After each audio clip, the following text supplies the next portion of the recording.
students, today I am going to explain you about the chapter number 2, accounting in a debenture, accounting for debenture। तो यहाँ पर debenture का मतलब ये है कि जब हम कंपनी में एक्स्ट्रा कैपिटल गैदर करना चाहते हैं तो शेयर्स इश्यू करके हम गैदर कर सकते हैं। उसके अलावा debentures is also one kind of a source जिसके थ्रू हम कैपिटल गैदर कर सकते हैं बिजनेस के अंदर। तो शेयर होल्डर को रिटर्न में क्या देना पड़ता है? शेयर होल्डर को डिविडेंड देना पड़ता है, और इक्विटी शेयर होल्डर्स के डिविडेंड जो है वो फिक्स नहीं होते हैं।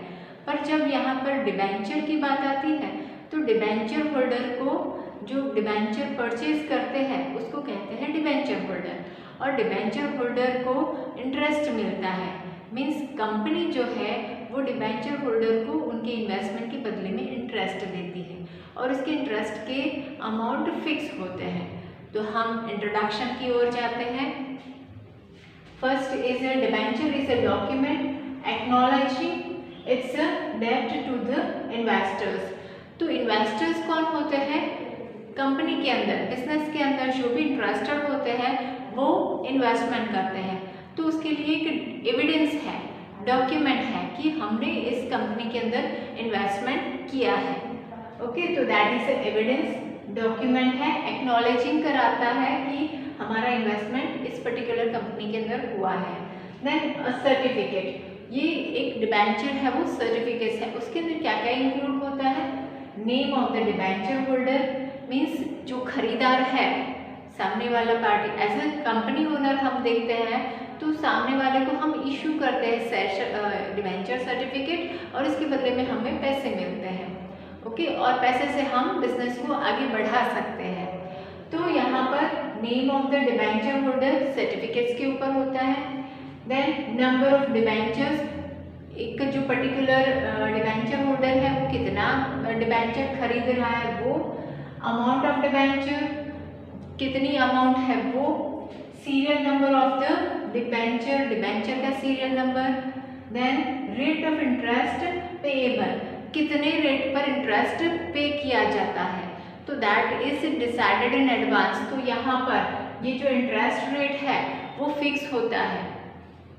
तो company issue debenture in a physical form. Nowadays जो कंपनी जो इशू करती है तो वो फिजिकल फॉर्म में नहीं होते हैं, that is in the electronic form. तो यहाँ पर और electronic form with the demat account. Demat account का मतलब आपको आगे समझाया था, फिर भी थोड़ा सा रिवाइज कर लेते हैं। डीमटीरियलाइजेशन, डीमटीरियलाइजेशन मीन्स हमारी जो सिक्योरिटीज है जैसे कि शेयर्स, डिबेंचर्स, बॉन्ड्स एटसेट्रा, तो ये सारी सिक्योरिटीज जो है उसको इलेक्ट्रॉनिक फॉर्म में कंप्यूटर के अंदर हमारे एक अकाउंट के अंदर सारे डेटा रिकॉर्ड कर लेते हैं। So that is in the demat account. तो डीमेट अकाउंट में जब हम खरीदते हैं तो क्रेडिट होता है, जब बेचते हैं तो डेबिट होता है। Okay, so that way compulsory to pay interest on the debentures. तो डिबेंचर्स के परसेंटेज फिक्स होते हैं, तो इसके लिए कंपल्सरी है कि हमें डिबेंचर होल्डर को इंटरेस्ट पे करना चाहिए। और अगर कोई प्रॉफिट नहीं हो रहा है तो that will have to be carry forward to the next year.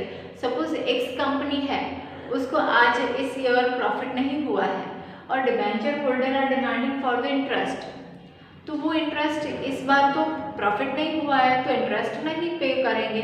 तो नेक्स्ट ईयर जब प्रॉफिट होगा तब that have to be paid, उस ईयर का भी और ये रिमेनिंग जो है वो भी। Okay, so that is according to this terms and conditions. Debentures can be issued with or without charges on the asset of the company. Okay, तो यहाँ पर एक है charges on the asset, means mortgage करवाना। जैसे कि debentures होते हैं तो डिबेंचर होल्डर ऐसे ही पैसे नहीं देते थे। जैसे कि आपको बोरो करना है एज अ इंडिविजुअल, आप बैंक में से बोरो करते हो लोन, तो बैंक वाले जो है वो ऐसे ही नहीं दे देते हैं आपको पैसे, उसके ऊपर कुछ ना कुछ मॉर्गेज लेते हैं। जैसे कि आप घर के ऊपर लोन ले सकते हो या फिर कुछ डॉक्यूमेंट्स रख कर उसके ऊपर लोन ले सकते हो। तो लाइक दैट फार्मर जो होते हैं उनके फार्म जो है वो मॉर्गेज करते हैं तब उनको लोन मिलता है। तो हियर ऑल्सो डिबेंचर होल्डर को विश्वास नहीं होता, इसीलिए मॉर्गेज के तौर पर वो कुछ ना कुछ लेते हैं। तो that is on the charge. तो ऐसे इशू करते हैं with or without charges. Means asset का मॉर्गेज किया हुआ, सपोज मशीनरी का मॉर्गेज करके डिबेंचर्स इशू किए, अगर डिबेंचर के पैसे वापस नहीं, यहाँ पर ये क्या चार्ज देना मीन्स क्या, विदाउट है तो नो प्रॉब्लम, पर विथ चार्ज है तो क्या होगा, जब कंपनी लिक्विडेशन में जाती है, बंद कर देनी पड़ती है, तब ये जो असेट है उसका चार्ज ये डिबेंचर होल्डर को मिल जाएगा। ओके, क्योंकि इन्होंने मॉर्गेज किया, कंपनी ने मॉर्गेज दिया था उनको। ओके, तो एट द लिक्विडेशन टाइम तब तक तो कंपनी के पास ही रहेगा। तो as a securities this debenture holders ये मॉर्गेज लेते हैं। सो दैट इज विद और without the charges. Debentures can be converted into the share also. तो यहाँ पर कन्वर्ट हो सकता है, that are not all. Convertible debentures जो होते हैं वो debentures after consideration of time period, जो भी टाइम कंपनी ने दिया गया उस टाइम के पीरियड के बाद वो कन्वर्ट हो जाते हैं शेयर के अंदर। सारे डिबेंचर्स नहीं, पर जो टर्म्स एंड कंडीशन के अंडर में आते हैं वो टाइप के डिबेंचर्स कन्वर्ट हो जाते हैं शेयर्स के अंदर। Debentures can B forfeited, can not be forfeited, sorry. तो यहाँ पर शेयर्स जो थे वो आगे हमने फर्स्ट लेसन में देखा था, शेयर को फोरफिट करते थे। फोरफिट करना मीन्स जब्त कर लेना, और शेयर जब्त करते हैं, क्यों जब्त करते हैं, क्योंकि आधे पैसे नहीं मिलते हैं हमें शेयर होल्डर से। तो यहाँ पर डिबेंचर होल्डर से पैसे नहीं मिलते तो हम फोरफिट नहीं कर सकते। That is not according to the rules, we can not forfeit the debentures. Next है debentures are shown on liability side. So balance sheet के अंदर दो साइड्स होते हैं, asset side and liability side. तो यहाँ पर लायबिलिटी साइड पर दिखाई देता है as a non current liabilities. Current liabilities and non current liabilities, दो लायबिलिटीज होते हैं। करंट लायबिलिटीज के अंदर creditors, bills payable and bank overdraft and so many more are there. And non current liabilities के अंदर ओनर्स कैपिटल, उसके अंदर shares, debentures, long term loans, that all. तो यहाँ पर डिबेंचर्स नॉन करंट लायबिलिटीज के अंदर इंक्लूड होता है। Then debenture holder do not have nothing right in any matter of the company. Company की कोई भी मैटर होती है तो इसके अंदर उसको इंटरेस्ट, उनको कोई इंफॉर्मेशन नहीं पास आउट की जाती। जैसे कि शेयर होल्डर को सब इंफॉर्मेशन पास आउट करते थे, कोई भी राइट देते थे शेयर्स के, जितने शेयर्स हैं उतने शेयर्स के ऊपर वोटिंग राइट। मीन्स कोई भी डिसीजंस लेना होता था तो शेयर होल्डर को पूछ के डिसीजन लिया जाता था। तो यहाँ पर कोई भी डिसीजन लेना है तो companies are not bothering about the debenture holder.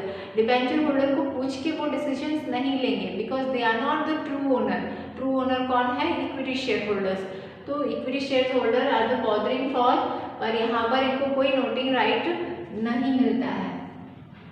When company goes into liquidation, liquidation का मतलब है कंपनी को कैश, सारे जो असेट्स है उसको बेच देना और कैश में कन्वर्ट करना, क्योंकि उसका डेप्ट बढ़ जाता है। और जब डेप्ट बढ़ जाता है और असेट कम पड़ती है तब वो लिक्विडेशन में जाती है। Bank is declaring that liquidation. और लिक्विडेशन प्रोसेस के अंदर जब बिजनेस की सारी असेट्स बेच दी जाती है और उसके ऊपर से डेप्ट पे करना रहता है तो सबसे लास्ट में share holder, equity share holder को पेमेंट मिलता है। पर इक्विटी शेयर होल्डर से पहले डिबेंचर होल्डर को पेमेंट मिलता है। So debenture holders are repaid their money before equity share holders.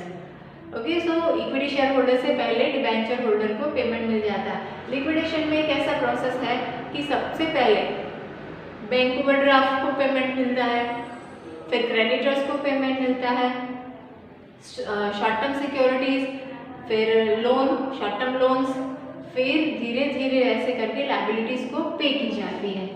Then next is bearer debentures. Bearer debenture जैसे कि बेरर्स चेक होता है वैसे ही bearer debentures also be there, are like currency notes. तो bearer check is also like a currency note. कोई भी encash करवा सकता है, बैंक में जाकर आप bearer check दो तो you can encash that.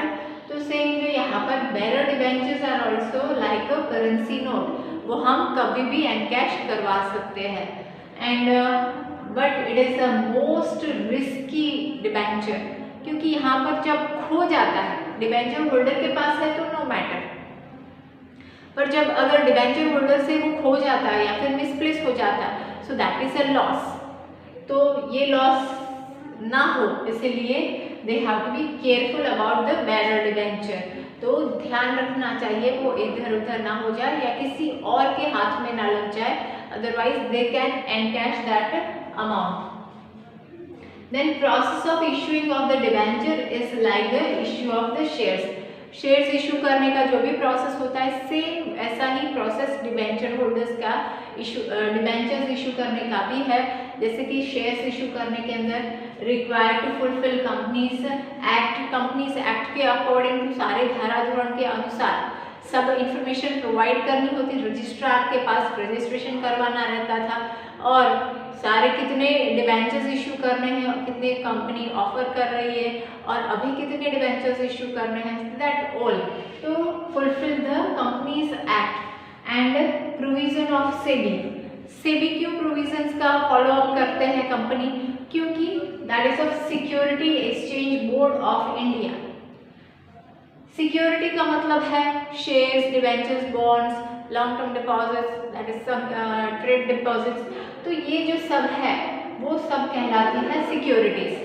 और जब सिक्योरिटीज जो है उसको once they have company have allotted, तो वो लॉन्ग टाइम पीरियड के लिए उसके पैसे कंपनी के पास रहते हैं. तो ये जो है वो सिक्योरिटीज किसी को नहीं चाहिए. सपोज मुझे शेयर्स नहीं चाहिए पर्टिकुलर कंपनी के, तो मैं कंपनी को वापस नहीं दे सकती.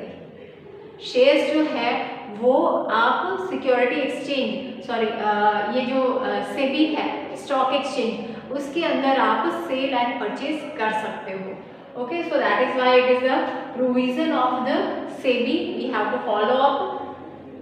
And issue of prospectus. Issue of prospectus means company offer करती है पब्लिक को कि आप हमारी कंपनी ये है, आप इसके अंदर इन्वेस्टमेंट करो.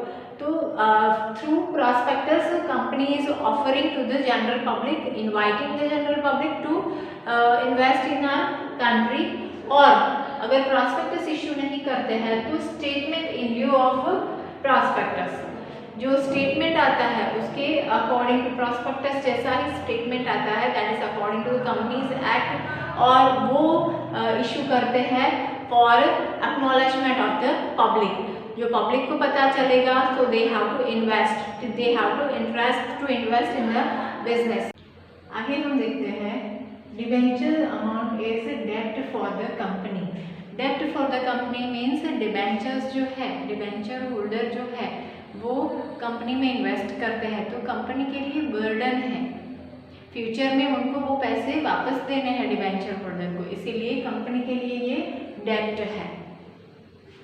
Discount allowed at the time of issue of debenture is loss for the company. Discount allowed at the time of issue of debenture means discount से देते हैं, कम देते हैं. पैसे जो डिबेंचर होल्डर से हम लेते हैं तो वो कम लेते हैं. सपोज फेस वैल्यू 10 रुपी है, डिस्काउंट से हमने इशू किया है, सपोज 8 रुपीज़ से इशू किया है, तो ये जो 8 रुपीज़ है तो उसमें 2 रुपीज़ का लॉस हुआ, तो वो बिजनेस का लॉस हुआ, कंपनी का लॉस है. Then debenture holder are creditor of the company. जब डेब्ट बाकी रहता है तो क्रेडिटर होते हैं, मीन्स हमें पे करने बाकी है. जब हमें पे करने बाकी रहते हैं, जैसे कि रॉ मटेरियल हम खरीदते हैं, तो क्या राइज होते हैं, सामने वाली पार्टी जो है उसको हम फ्यूचर में पैसे देंगे तो वो क्रेडिटर होता है हमारा. तो सेम वे यहाँ पर भी डिबेंचर होल्डर को भी फ्यूचर में पैसे देने पड़ेंगे. So this way this are the creditors. Debenture holder are the creditor of the business. Debenture redemption premium is डेब्ट for company. Debenture redemption premium, ये रिडम्पशन वर्ड है। रिडम्पशन का मतलब है जब हम डिबेंचर की जो टाइम ड्यूरेशन है वो खत्म हो जाती है, जैसे कि 20 ईयर्स के बाद हमें वो पैसे डिबेंचर होल्डर को वापस देने हैं। 20 ईयर्स तक हमने वो डिबेंचर होल्डर के पैसे हमने यूज़ किए और यूज़ करने के बाद हम उसको वापस दे रहे हैं। तो जब वापस देने होते हैं तो उसको कहते हैं डिबेंचर रिडम्पशन। तो डिबेंचर रिडम्पशन पर प्रीमियम से देंगे, प्रीमियम से देंगे मीन्स जो फेस वैल्यू है 10 रुपीज़ प्लस 2 रुपीज़ प्रीमियम, तो 12 रुपीज़ से हमें वो वापस देने होंगे। तो इसीलिए इसको कहते हैं डेट फॉर द कंपनी। तो बर्डन बढ़ गया 2 रुपए का। Then debenture is authorised capital for the company, वो ऑथराइज्ड कैपिटल है। Then sellers account is to be debited when debentures are issued for the consideration other than cash। Cash के अलावा जब अगर हम डिबेंचर्स इशू करते हैं तो वो सेलर अकाउंट से डेबिट होता है। Then before the company decides to redeem the debenture, means जब कंपनी डिसाइड करती है कि हमें डिबेंचर के पैसे वापस देने हैं आउट ऑफ द कैपिटल, वो भी हमारी जो परमानेंट कैपिटल है उसमें से वापस देने हैं डिबेंचर होल्डर को, तब company has to transfer 25% of total face value of the debenture to debenture redemption reserve account. तो उस टाइम पर कंपनी जो है वो 25% जब कैपिटल में से देना होता है पैसा, तब वो 25% फेस वैल्यू का मीन्स जो भी फेस वैल्यू होती है उसका 25% वो ट्रांसफर करेगी डिबेंचर रिडम्पशन रिजर्व अकाउंट में। डिबेंचर रिडम्पशन रिजर्व जो है वो कंपनी जब डिबेंचर के पैसे वापस देती है तो उस समय ये रिजर्व जो काम लगेगा वापस देने के लिए, ओवरबर्डन नहीं होगा, इसीलिए थोड़ा सा पैसा 25% उसमें रिजर्व रखते हैं। अब दूसरा यही सिचुएशन है, before the deciding to redeem the debenture out of profit. यहाँ पर क्या था, आउट ऑफ द कैपिटल, और यहाँ पर है प्रॉफिट। अब अगर प्रॉफिट में से अब रिडीम करना है डिबेंचर होल्डर को, वो प्रॉफिट में से पैसे वापस देने हैं, तो क्या होगा, the company has to transfer 100% of the total face value. Face value का पूरा पैसा जो है वो ट्रांसफर करेगी डिबेंचर रिडम्पशन रिजर्व अकाउंट में। ओके, तो यहाँ पर दो डिफरेंस है, खास याद रखना। अगर कैपिटल में से रिडम्पशन रिजर्व में ट्रांसफर करना है तो 25%, और अगर प्रॉफिट में से ट्रांसफर करना है so that is of 100%.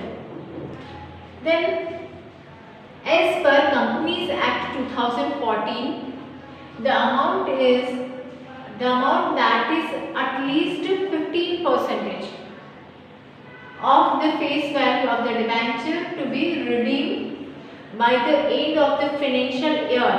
Financial year हमारा कौन सा होता है, 1 अप्रैल से लेकर 31 मार्च। तो एंड पर हमारा पैसा 15% should be invested at the beginning of the year, means शुरुआत में ही साइड में रख देना है। That have to be, financial year जब शुरू होता है that have to be invested at the beginning, means साल जो होता है उसकी शुरुआत में ही एक 15% अमाउंट जो है वो साइड में रख देनी है। तो धीरे धीरे वो अमाउंट साइड में रखते जाएंगे, तो at the last point we have to cover up all the amount, debenture के पैसे वापस देने होते हैं। So that is a burden for the business, डेब्ट फॉर द बिजनेस। तो वो धीरे धीरे खत्म करेंगे वो डेब्ट। तो जब शुरुआत से ही वो इन्वेस्ट करेंगे थोड़ा पैसा, that is at the starting 15% they have to invest at the beginning of the year. So this is about the introduction. Next session में हम sums देखेंगे. Till that, thank you.